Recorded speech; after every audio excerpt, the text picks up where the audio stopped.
Қайырлы күн баршаңызға. Менің арнама қош келдіңіз. Арнаға жазылып лайк басып комментарий қалдыруды ұмытпаңыз. Көп рахмет.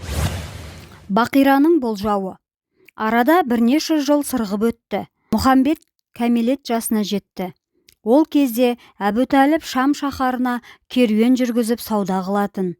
Бір сапарында Мұхамбетті өзімен бірге ертіп кетті.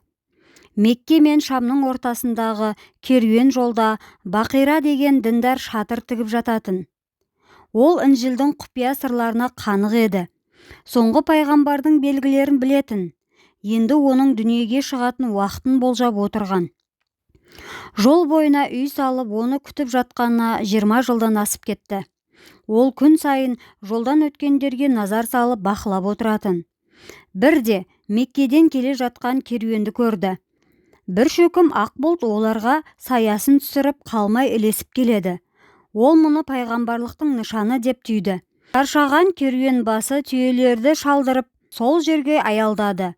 Қазан асылып, сусын ішіп, бәрі әлденіп жатты. Бақираның баққаны аспандағы ақ бұлт болды. Бұлт қураған ағаштың төбесіне барып, ақ мақтадай ұлпаланып тұрды. Тайып келіп еді, талдың түбінде бір бала отыр. Екі бетінен шуақ шашып, иман нұры төгіліп тұр. Ол ішінен, дәу болса да, хақ пайғамбар осы болар деді. Бақира үйіне келді де, дастарханға түгел жиналдыңдар ма деді. Олар, қосқа қарай тұрсын деп бір баланы ғана қалдырып кеттік деді. Оны да шақырыңдар. Бала үйге кіріп еді, Бақира оған ізетпен тағзым етті. Маңдайынан сүйіп бәрінен жоғары отырғызды. Барынша сыйлап бақты. Қонағасы біткен соң жолаушылар керуенге қайта бастады. Бақира, бұл баланың жақыны қайсың деп сұрады.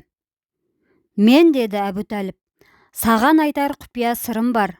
Ана інің тегін бала емес, оның пайғамбарлық сипаты мен оқыған кітаппен дәл келеді. Бір бұйымтайым бар, баланың арқасын ашып көрсет деп өтінді. Әбутәліп баланың көйлегін көтеріп, жауырынын көрсетті. Оның арқасындағы пайғамбарлық мөрдің нұры ала көлеңке бөлменің ішін жарыққа толтырып жіберді. Бақира көзіне жас алып, мөрге маңдайын тигізіп сүйді. Мен бұл күнді 20 жыл күттім, енді өлсем арманым жоқ деді, кемсеңдеп. Әбутәліпке қарап, әй Әбутәліп, Ғайса пайғамбар бізді Ахметтің нұрымен сүйіншілеп кеткен. Бұл бала оның нақ өзі. Бұл аймақта пайғамбарды күтіп жүрген мен сияқты адам өте көп. Бірақ олардың ішінде бұл баланың бағымен таласатын надандар да аз емес. Әлемге әділдіктің орнығуын қаламайтын безбүйректер қай жерде болса да табылады. Ондайлар баланы таныса аман сау қоймайды. Тілімді алсаң Шамға барма, үйіңе қайт деді. Әбутәліп оның сөздерін толық түсінбесе де, Мұхамбетке қауіп барын сезді. Ол сол күні Шамға бармай керуенді Басраға қарай бұрды. Бір қызығы, бұл сапар жоспарсыз болса да, саудасы күтпеген жерден келеді. Базардың қызығында жүріп, Әбутәліп Мұхамбеттен көз жазып қалды. Мұхамбет те қайнаған базардың қызығын аралап, бір темір ұстасының шеберханасына келді. Жалпақ төсте қамыр сияқты иленіп жатқан қызыл темірді қызықтап қарап тұрды. Ұста, әй балақай, әрі тұр. От ұшады, денеңе түйсе күйіп қаласың деді. Айтып аузын жиғанша оттың бір ұшқыны баланың денесіне барып қадалды. Бірақ темірдің шоғы көйлегін жандырмай, бейне бір суға түскендей пыс етті де бірден өшіп қалды. Ұста елең ете қалды. Ол саймандарын тастай салды да, әй, сен бала кімсің, қайдансың деді. Мен Меккеден келдім, нәсілім араб, руым Құрайыш, Хашимдер әулетінен боламын. Әкеңнің аты кім? Әкем Әбділді, атам Әбдімүтәліп. Ей бала, тегің мен ойлаған болжаммен дәл келеді екен, есімің кім? Атым Мұхамбет деді. Оны естігенде Яхуди ұстасының түрі өзгеріп сала берді. Ол жалмажан дауыстап, әй бауырлар, бері қараңдар. Мен білсем осындағы діншілдер айтып қоймай жүрген болашақ пайғамбар осы болар. Келешекте күллі әлемге осы баланың ілімі тарайды деді. Базардың ішінде қара ниет күншілдер өріп жүрген. Олар да топқа келіп құлақ түріп бәрін тыңдап тұрды. Біздің ұрпақтан неге осындай ұлық пайғамбар шықпады деген қызғаныштың қызыл иті іштерін тырнап жатты. Олар ыңғайы келсе сол жерде Мұхамбетті турап тастауға дайын еді. Бұл кезде Хамза, Ғаббас, Әбукәрілер Мұхамбетті іздеп жүреді. Олар жиналған тобырдың үстінен түсті. Қараса, қолында қанжары бар 2-3 еркек баланы қоршап келеді.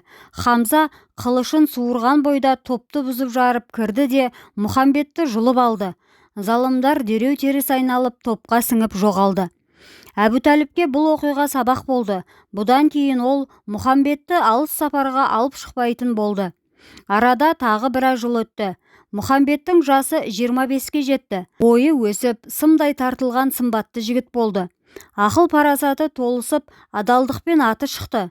Оның жомарттығын мойындамаған адам қалмады. Сенімді, аманатқа адал, әрі жүрегі жұмсақ болғандықтан ел оны Мұхамбет әл-Әмин деп атап кетті.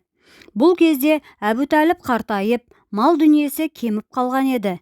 Себебі Меккеде дүрілдеген сауда ісі бұрынғы мурру деп аталатын киелі дәстүрдің тамырына балта шапқан. Оның орнын бай-байға, сай-сайға құяды деген надан түсінік басты. Жағдайы нашар жақынға қарайласатын саналы салт адыра қалды. Меккенің байлары өздерін құдай сезінетін жағдайға жетті. Сондықтан да шаруасы кері кеткен Әбутәліпке бірде-бір туысы қол ұшын созбады. Осының кесірінен Әбутәліп Мұхамбетті уақытында үйлендіре алмады. Осы уайым оның жанын жегідей жеді. Мұны байқаған Мұхамбет: «Көке, соңғы кезде қатты шөгіп кеттіңіз. Не болды?» деді. «Сені атаңнан аманатқа алғанда қанаттыға қақтырмаймын, тұмсықтыға шоқтырмаймын, үйлендіріп өз алдына бөлек отау етіп шығарамын деген уәдем болған. Қысқа жіп күрмеуге келмеді. Жомарттың қолын жоқтық байлады деген. Әттең тонның келтесі болып тұрған жоқ па қарағым-ау? Менің қалың малыма бола сонша қиналғаныңыз қалай? Мен сізге байдың қызын әпер деп салмақ салған жоқпын ғой. Мұхамбет, мен сені жақсы білемін. Сен кісіге салмақ салмайсың. Бірақ жар таңдауда жаза басуға болмайды. Бабаларымыз қатын мен қазанның қымбатын ал деген. Қалың малы арзан деп қараның қызына қызықпа. Жасаулы деп, малды деп байдың да қызына көз тастама. Дұрысы, ары мен ұяты бар, ақылды қызды көргенде қанша қымбат болса да алаңдамай айттыру керек» деді. Мұхамбет түсінгендей ишара білдіріп: «Ұқтым көке, бірақ өзіңізді де қинай бермеңіз.